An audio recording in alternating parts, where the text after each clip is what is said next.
Hello and welcome back to Let's Play Crusader Kings 2 Horse Lords as the Mongol Empire.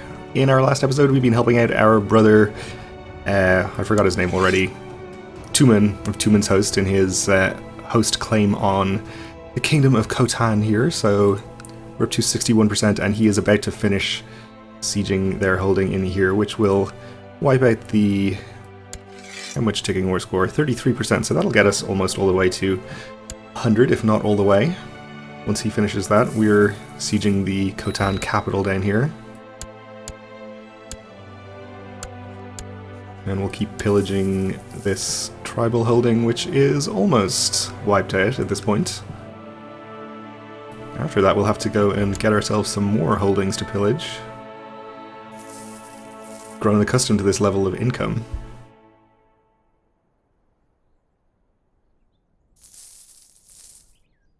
But I think our truces with everyone have all expired, so we are free to go to war with whoever we want to. Once this war is over, which it is. So, let's see, Khotan, now ruled by our brother, Khan Tumen. He is a feudal ruler now, okay.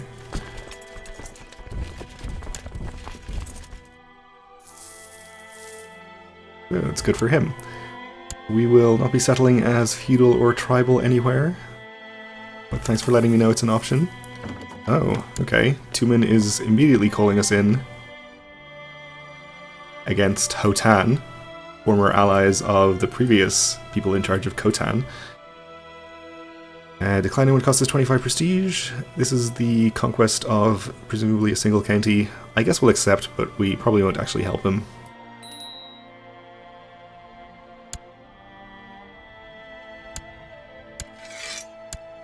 This county. Well, I appreciate that. He's going to make his borders look nicer.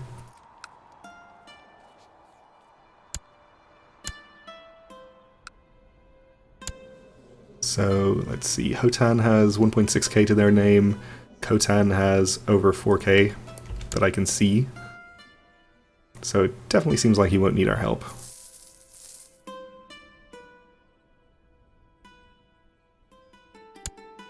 So I think we'll turn our attention probably to the false and dwindling Mongol Empire over here, and we'll try to resolve some of this annoying border confusion by maybe taking this land, if it's all in one duchy. Which it is. Okay. That seems like a good target. Let's get our army together and send it over in that direction before we actually declare the war. And we have a new vassal, Khan, who is 12 years old. Okay. Well, that's fine.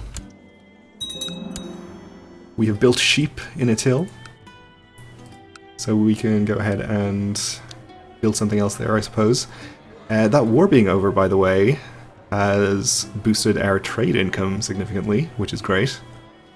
Since now trade is free to flow along the Silk Road unimpeded. So morale of armies and extra military tech might be okay.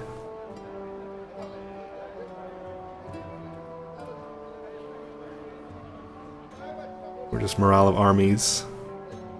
This depends on having Feldcrafter,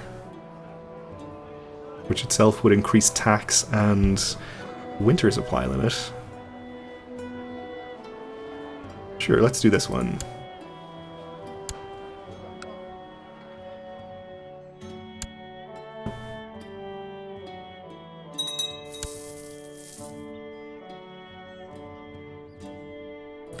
Okay, is this our vassals looting each other?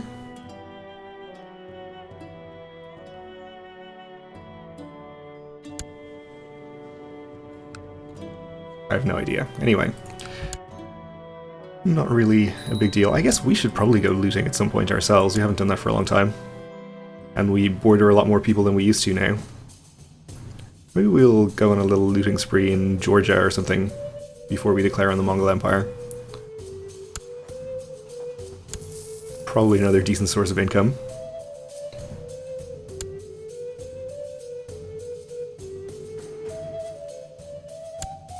So Khotan has what looks like most of their army together. And Khotan is off up to siege their war goal, it looks like, which is probably a good idea. Okay. Let's head over here and we'll... I think we actually only have access to 2 counties in Georgia here, but we can burn them to the ground and steal all their gold. I assume they don't have an army large enough to actually fight us. And indeed they do not, though maybe they're attacking or being attacked by the Abbasids.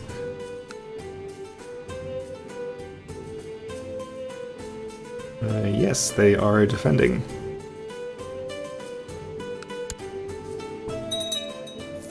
Well, that's fine, just means it'll be easier for us to pillage them uninterrupted. Oh, okay. Our vassal Khan here has declared a subjugation war on the Mongol Empire. So I'm not sure exactly what happens if they win that. Presumably they just gain the Mongol Empire's land but remain our vassals? Unless they also gain the title, in which case they presumably would not be able to remain our vassals. Well, let's keep an eye on that and see what the actual outcome is.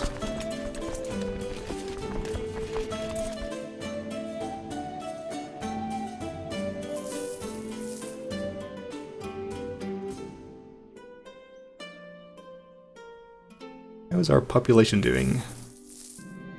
Not really up to 90% of our limit yet. Guess we could get there fairly soon. We've been sent a preacher who will go directly into the dungeons.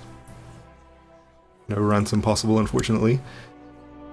Of course, being at 90% of our population is what would allow us to declare an invasion, which might be fun. If there's any good kingdoms held primarily by one character nearby that we could attack. Like Afghanistan, maybe, which we border even. Or Persia would be very nice. Though it's kind of fragmented, so we wouldn't actually get that much of it.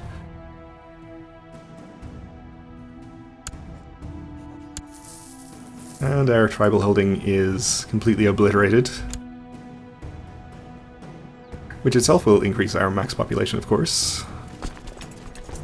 So I think the Abbasid army being there, I was going to say, was going to prevent us from looting that, but they're leaving, so that's good. Sadly, you discovered this morning that your pet albino bear has passed away. The poor animal will get a proper funeral. We will mourn the loss of our bear companion with a 20% chance of becoming depressed, which we actually already are, so no loss there. And our Feldcrafter has finished. So let's build the oxen wagon, maybe?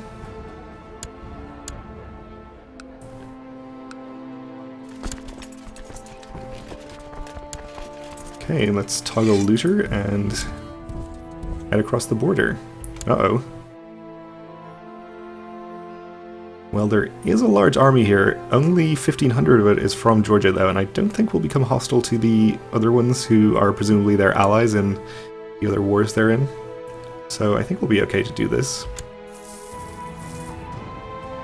Even if they do all turn hostile, then I think we'd still be okay in this battle.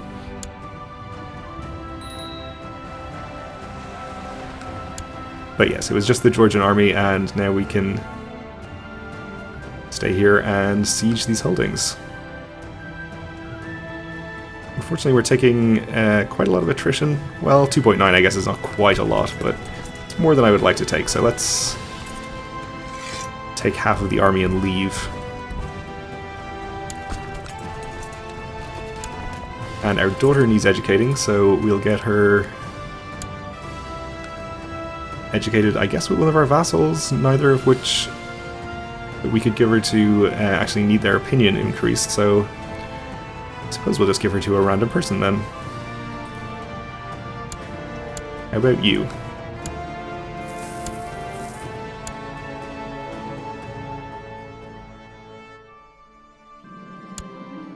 My prisoner is complaining about his dark cell. He can just stay in there until someone feels like paying a ransom for him. And Khotan is not actually doing that well in this war. They haven't sieged their Wargall, but they've lost a siege over here. I offered Yesui to hand the buzzard over to the falconer, but was careless enough to forget to put on its hood, and then lost my grip on the jesses as the bird flew to freedom. So she is disappointed for 2 years. Okay. Seems like a long time to hold a grudge about a buzzard.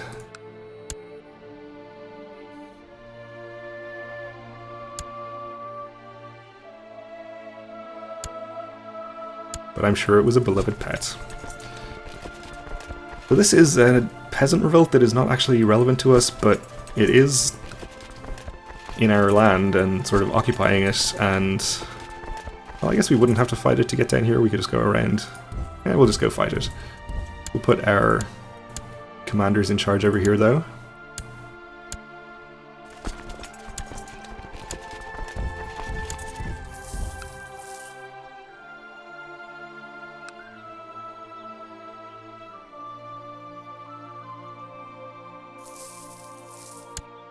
Okay, let's check on the subjugation of the Mongol Empire.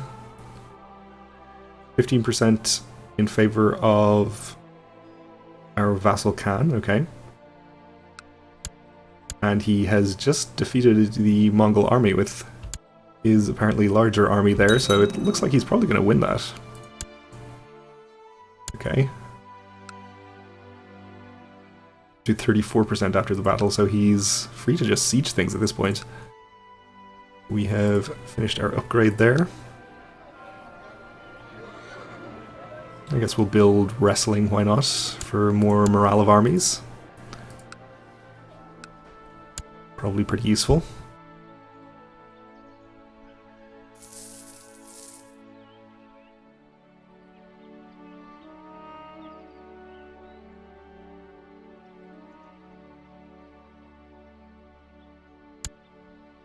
Let's check on the Teutonic Order. Oh, I think they did lose some land up there. One of their wars ended. Now they're having a Sunni revolt. Okay.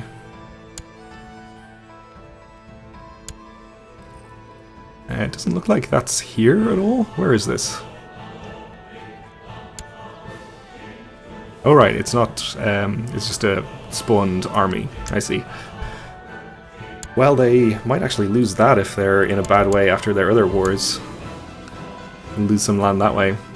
Our son Alkadai is afraid of the dark. Okay, we'll try to address the causes of his fear. Potentially make him diligent. And we got lucky, and that's exactly what happened. Now let's check on our sieges here. Army from Abkhazia there. Oh, we lost our marshal, okay. We'll appoint a new marshal then. So I think we'll appoint this guy here, since he'll be just as good and he's not leading armies already. We'll have him train warriors in our capital.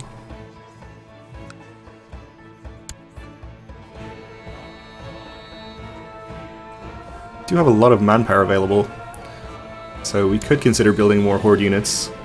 Oh wow, we've been sent the ecumenical patriarch himself by the Byzantine Emperor. Yes, please, go directly to the dungeons. 250 gold, you say? You are too kind.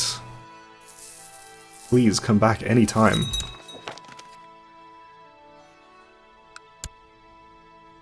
Thank you, Byzantine Empire. You really shouldn't have.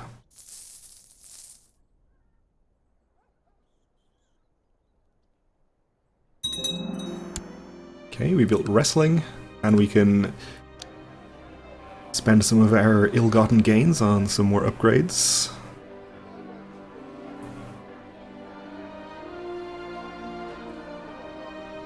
Sure, higher max population seems good. And Tumen is not doing too well over here. What is he up to? Just hanging out and sieging their capital at this point, okay. Well, he's probably losing war score at this point over not controlling the target county.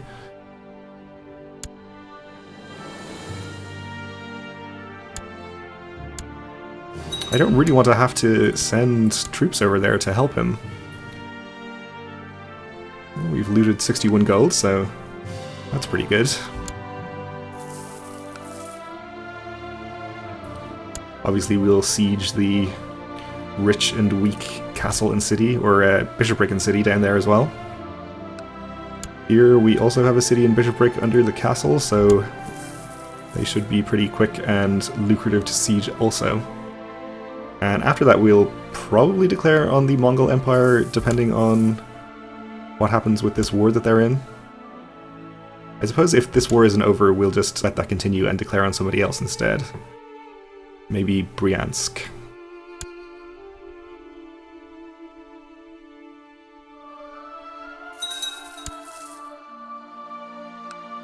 Okay, a bunch of people have arrived at my court for some reason. And we lost our steward. He died of depression.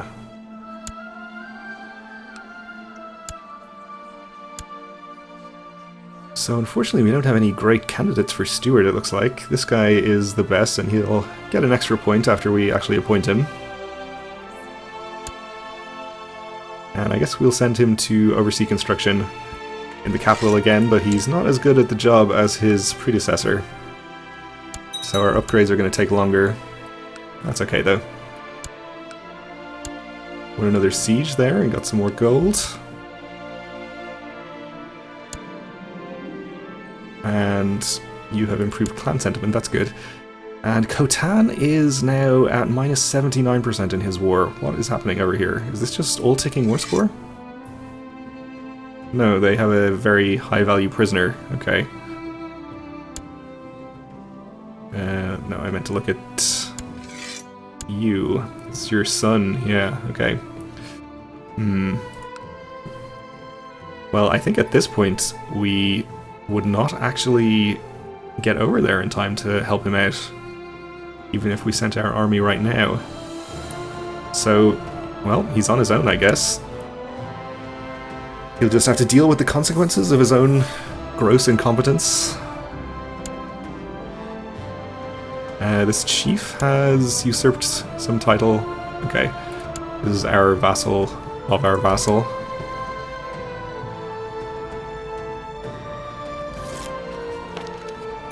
Free tech points is very nice. We won another siege for another nice amount of gold.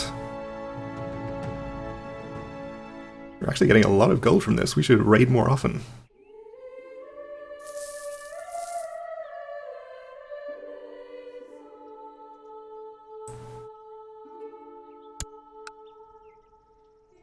So the war is still only at 34% between the Mongol Empire and our vassal. Not a whole lot of progress there. Okay, apparently our daughter's guardian has died, so we need to give her to somebody else.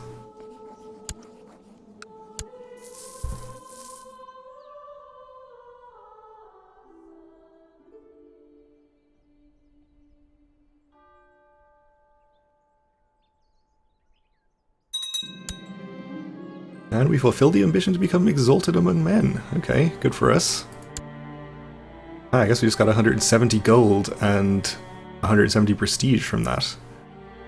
I think we get the same amount of gold as prestige, even though it's not actually noted here. Well, that's piety, of course.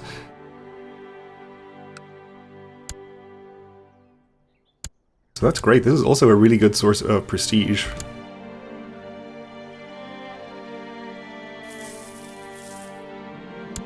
Arrow, your favorite warhorse, has taken his last gallop across the steppe and begun the eternal sleep. It is time to take farewell to your steed that has served you well. Should be say farewell, probably. Impressive warhorse will be removed from us, which is a loss in monthly prestige, I guess. We could spend some of our ample money on getting another warhorse, and why don't we? So we'll go out and choose a strong and powerful warhorse. We could call him Arrow as well, or why don't we call him Lightning?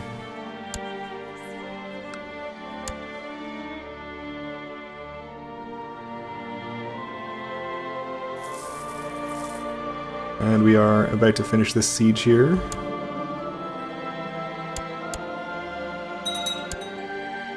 For another very nice amount of gold, and that's this county fully looted. Unfortunately, we can only do neighbouring counties, so we can't just rampage through their whole country. So I guess we'll just leave for now. We'll wait until this one is fully sieged, and then we'll declare a war up here. But we're just about out of time for this episode, so I'll have to leave it here for now. Thanks for watching, and join me again next time.